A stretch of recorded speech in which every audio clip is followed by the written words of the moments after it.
ఏమే రాళ్ళు పెట్టి కొడతావా? నేను కొట్టలేదు బావా, పైనుంచి పడింది. ఆహా, ఎక్కడి నుంచి పడిందో చూపిస్తానే, పద. ఎక్కడికి తీసుకెళ్తున్నా బావా? చెప్తాగా, పద. అలాగే. అడు చూడు.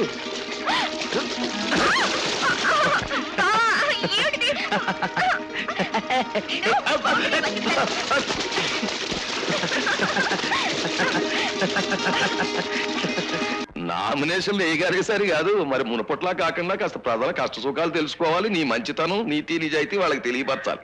తప్పకుండానండి, రేపటి నుంచి ఆ పని మీద ఉంటాను. తర్వాత ముందా మాధవ్ దగ్గరికి వెళ్ళి వాడి సాయం కూడా అడుగు. మీరు అలా నిలబడండి చాలు, అడిగేస్తా. ఏమిటి మామయ్య, పట్నం నుంచి ఇప్పుడే వస్తున్నారా? మీకోసం నిన్ను ఇంటికి వెళ్ళాం. ఏమిటి కుర్రాళ్ళంతా ఎక్కడికి బయలుదేరారు? మామయ్య, ఇతను మా స్నేహితుడు. నమస్కారం అండి. లక్ష్మణ్ రావు గారు అబ్బాయి కదూ? అవును, పట్నంలో పెద్ద చదువులు చదువుకుని వచ్చాడు. మామయ్య, ఈసారి ఎలక్షన్స్ లో ప్రెసిడెంట్ గా ఇతన్ని నిలబెట్టాలని మేమంతా నిర్ణయించుకున్నాం. అన్నయ్య కూడా సరే అన్నాడు. మీతో కూడా ఒక మాట చెప్పి నామినేషన్ వేద్దామని ఇప్పుడే పట్నం బయలుదేరాం. నీకెందుకురా ఈ రాజకీయాలు? మన పాపారావు మళ్ళీ పోటీ చేస్తానంటే సరైన నామినేషన్ కూడా వేయించేశాను. అదేమిటి మామయ్య, గతంలో ఆయన ఎన్నుకున్నందుకే 5 ఏళ్లు నష్టపోయాం. సరేరా, గతం వదిలేయి. ఈసారి మనకేం కావాలో గట్టిగా చెప్పి చేయించుకుందాం. మామయ్య గారు చెప్పింది నిజం బాబు. పాపారావు గారు లేత మల్లి తీగలేటివాడు.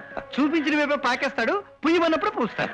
రక్త రుచి మరిగిన పులి, రాజకీయాల్లో దోచుకు తినడం అలవాటు పడ్డ నాయకుడు మారడు మామయ్య. అంటే ఇచ్చిన మాట తప్పమంటావా? నీ మాట దక్కించుకోవడం కోసం ప్రజలు మరికొంతకాలం ఈ పాపిష్ట మనుషుల పాలనలో అన్యాయం కావాలా? కృష్ణయ్య, మీకు మీరిచ్చిన మాట ముఖ్యం కావచ్చు, కానీ మాకు మా ఊరి భవిష్యత్తు ముఖ్యం. అన్యాయం అయ్యే రైతుకి, అణగదొక్కబడే వెనకబడ్డ జాతికి, తెలుగుదేశపు తల్లికి చెల్లికి, ఆకలేసే పాపకి, చదువులేని బాబుకి, పల్లె పల్లెకి సాయం చేయాలనుకుంటున్నాం, దారి చూపించాలనుకుంటున్నాం. అందుకని మా వ్యతిరేకపు పార్టీకి ఆ దేవుడే మాట ఇచ్చి హామీ ఇచ్చిన మేం మా వాడిని నిలబెట్టి తీరుతాం. రండ్రా. కుర్ర కొంకల వేళ వల్లే అంత గట్టిగా ఎందుకు మాట్లాడారా మామయ్యతో? మరి ఆ పాపిష్టి పాపారావుకి మాటిచ్చాడట తను, కనుక మేము చేతులు కట్టుకు కూర్చోవాలట. ఆయన అనగానే ఆ కనకరావు కూడా కుర్రాడు మీకెందుకు అంటూ కోత మొదలెట్టాడు. దాంతో కోపం వచ్చి, ఎంత కోపం వస్తే మాత్రం అలా మాట్లాడతావా? పాపం ఎంత బాధపడ్డాడో మామయ్య. ఆయన బాధపడతాడని ఆ పాపారావుకి చేయగొట్టమంటే ఏమైనా మేము రాజాన్ని నిలబెట్టి తీరుతాం. ఆవేశంలో తొందరపడి కావలసిన వాళ్ళతో కయ్యానికి దిగడం మంచిది కాదు. సర్లే, రేపు నేను మామయ్యతో మాట్లాడతాను. ఆ పాపారావు సపోర్ట్ చెయ్యొద్దని చెప్తా.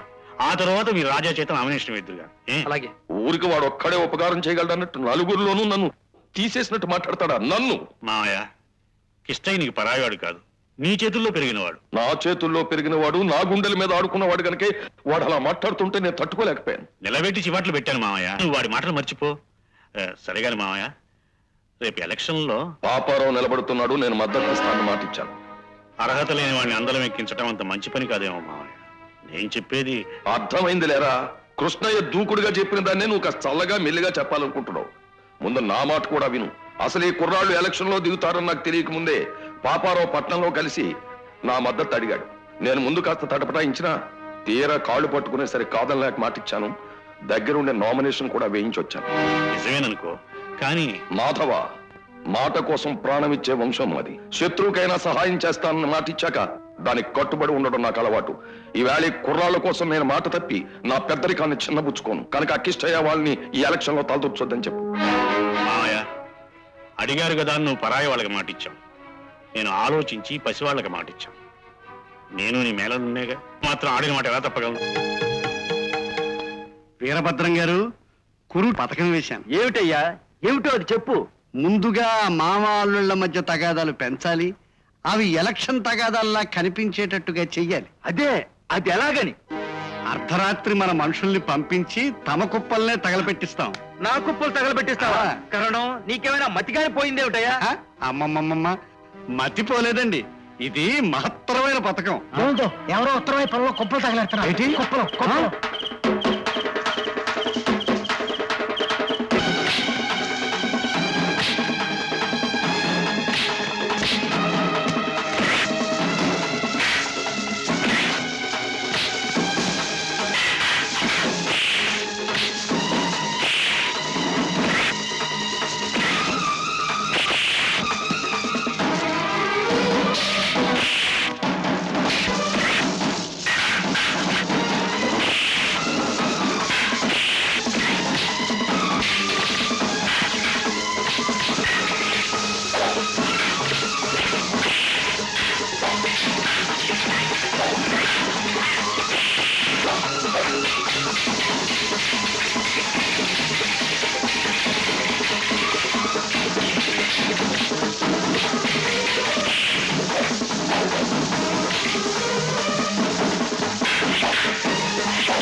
జరిగిన గొడవ ఏమిటో ముందు నువ్వు చెప్పవయ్యా వీరభద్రం.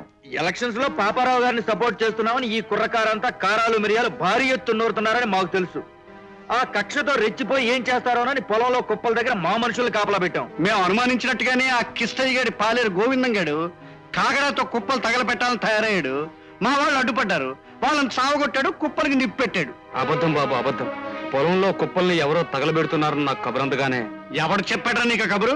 ఎవరంటే కంగారులో ఆ మడిసిని సరిగ్గా చూడలేదు బాబు. ఆహా, ఎవడో తెలియని మనిషి పనిగట్టుకొచ్చి నీకు కబురు చెప్పాడంటావు. అప్పుడు నువ్వు పొలంలోకి వస్తే మా వాళ్లే మా కుప్పలు తగలబెడుతున్నారంటావు. నువ్వేమో ఆపద్బాంధవుల్లో వచ్చి మా వాళ్ళని కొట్టి మా కుప్పలే రక్షించానంటావు. అబద్ధం చెప్పినా కాస్త నమ్మేటట్టు ఉండాలిరా. ఎవడో ఆకాశరామన్ నీకు చెప్పాడనడం, నువ్వేమో భూలోక భీమన్లాగా బయలుదేరటం. ఎవడరా నమ్మే దొంగ వెధవా? ఎవరు నమ్మినా నమ్మకపోయినా గోవిందు చెప్పేది నిజం. నేను పొలంలోకి వెళ్ళేటప్పటికి కుప్పలు తగిలిపెట్టే వాళ్ళు అడ్డుపడి గోవిందయ్యతో పోట్లాడుతున్నారు. అది నా కళ్ళారా చూశాను. అది సరే, వాళ్ళ కుప్పల్ని వాళ్లే పెట్టుకునే కర్మ వాళ్ళకేం పట్టింది అని. అది వాళ్ళ కర్మ కాదు, కావాలని ఒక పథకంతో వాడు చేసిన పని అని నువ్వు చెప్పేస్తే పెద్దలం మేము నమ్మేయాలా? గోవిందు ఎలాంటి వాడో ఊళ్ళో అందరికీ తెలుసు. ఎవరికి కష్టం వచ్చినా నష్టం వచ్చినా తనకే వచ్చినట్టు భావించే మనిషి. అలాంటి వాడు అన్యాయంగా కుప్పలు తగలబెట్టాడంటే నరసయ్య గారు ఎలక్షన్ లో మాకు ఎక్స్పర్ట్ కనుక తప్పు మాదని ఉప్పు మీదని తీర్పు చెప్పచ్చేమోగా. కృష్ణయ్య, న్యాయం నా వాళ్ళు పరాయి వాళ్ళు అని నేను ఎప్పుడూ ఆలోచించలేదు. అయితే అదే విధంగా మా అన్నయ్య కూడా ఏనాడు తప్పుడు తీర్పు చెప్పలేదని మీ వాళ్ళకి చెప్పండి. ఇలాగే నీ వాళ్ళు నా వాళ్ళు అని తేడాలు వచ్చాయంటే ఈ రచ్చబండ దగ్గర న్యాయం చచ్చిపోయినట్టే. ధర్మన తాత, ఇన్నేళ్లుగా ఇక్కడ కూర్చుని తీర్పులిచ్చిన మమ్మల్ని ఏనాడు ఏ ఒక్కరూ వేలెత్తి చూపించలేదు. అలా చూపించే అవకాశం ఈనాడు ప్రతి వాళ్ళకి వచ్చింది కనుక న్యాయం చెప్పే అర్హత ఇక మాకు లేదనిపిస్తుంది. బాబు మాధవ, ఏమిటయ్యా మాటలు? న్యాయం చెప్పేవాడికి నీవాడు నావాడు అనే దృష్టి ఏర్పడిందనే అనుమానం వచ్చినప్పుడు న్యాయంగా తీర్పు చెప్పలేడు. ఒకవేళ చెప్పినా ప్రజలు హర్షించరు. అంచేత ఈ వేళ నుంచి ఈ రచ్చబండ మీద కూర్చుని తీర్పు చెప్పే హక్కు, అధికారం నాకు లేవు. ధర్మయ్య తాత, పెద్దలు మీరే ఈ తగాదా పరిష్కరించండి. బావా, ఎన్నికలకు మొదలైన ఈ గొడవలు ఏ విపరీతానికి దారితీస్తాయో. భయం ఎందుకు లలిత? అది కాదు బావా, ఎవరి కారణంగానో నాన్న మీరు 2 పార్టీలుగా మారిపోయారు. నిన్న రచ్చబండ వ్యవహారం జరిగినప్పటి నుంచి నాన్న మరింత గంభీరంగా ఉంటున్నాడు. ముందు ముందు పరిస్థితి ఎలా ఉంటుందోనని భయమేస్తోంది. లలిత, ఈ గొడవలు ఈ పంతాలు అన్నీ కూడా క్షణికమే, ఎంతో కాలం ఉండవు. రేపు ఎలక్షన్లు అయిపోయాక మళ్ళీ మావయ్య మేము మామూలుగానే మాట్లాడుకుంటాం, మామూలుగానే కలిసిపోతాం. అనవసరంగా వీటి గురించి నీవు దిగులు పడకు.